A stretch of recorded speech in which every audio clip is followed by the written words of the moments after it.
Since no one gives it to people straight, I decided to take action. In this short presentation, you will have the basic facts about the conflict in the Middle East, meant to help you make an informed opinion. It is not an easy task to pick a starting point, as the history of this troubled region goes back to, well, the beginning of time. However, you got to start somewhere. Let me take you back to the middle of the 19th century. What is today Israel was a small, backward province of the Ottoman Empire, inhabited mostly by farmers. The land, however, was not owned for the most part by the farmers. It was owned by wealthy landowners or effendis that reside outside Palestine. This was the situation for centuries. When rising anti-Semitism and escalating violence against Jews made the need for a solution for the Jewish question more urgent than ever before, the Zionism movement was born, and several solutions were considered, among them territories in Africa, Asia, and Australia. It became clear that the Holy Land, the birthplace of the Jewish nation, and the object of dreams and prayers for almost 2 millennia, was going to be the goal of the Zionist movement. During the next 50 years, Jewish presence increased in Palestine. Land was bought from the proxy owners, and Jewish settlements grew.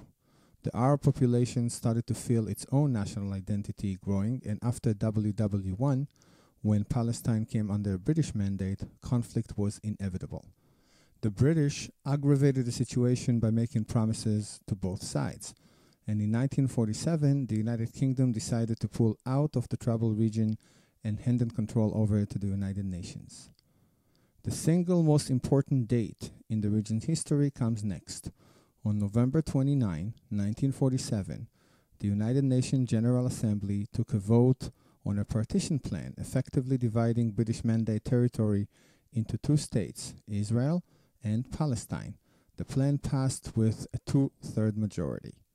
The Jews danced their approval in the streets. The Palestinians, backed by 5 Arab nations, Egypt, Jordan, Syria, Lebanon, and Iraq, announced their complete refusal to the plan.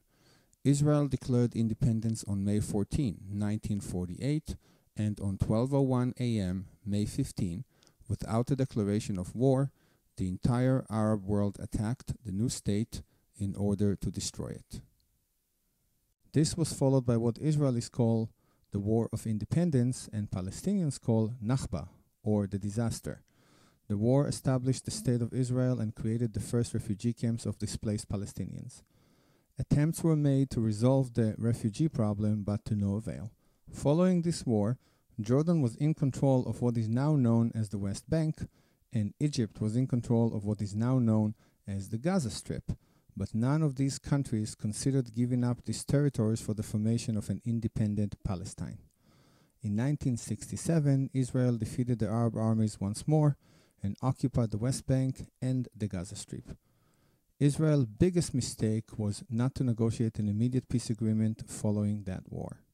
Fast forward almost 40 years to a truly historic moment. For the first time in the history of the Middle East conflict, Palestinians were going to get an independent territory. They didn't get that from the Ottoman Empire, they didn't get that from the United Kingdom, Egypt, or Jordan. They were given the Gaza Strip by Israel. In a unilateral, costly, and difficult action, Israel pulled out of Gaza in 2005 completely, leaving it for the Palestinians. Here was a historical opportunity for the Palestinians to create a new start. But instead of seeing the pullout as a sign of peace, they saw it as a sign of Israel's weakness. And instead of turning Gaza into a viable community, they started to turn it into an armory. And in 2006, the Palestinians elected Hamas, who doesn't recognize the state of Israel and vows its destruction, to head the Palestinian government. Since 2006, Hamas has been constantly firing rockets on civilian population in southern Israel. Israel has retaliated several times, and the violence continues. These are the facts. I welcome your comments.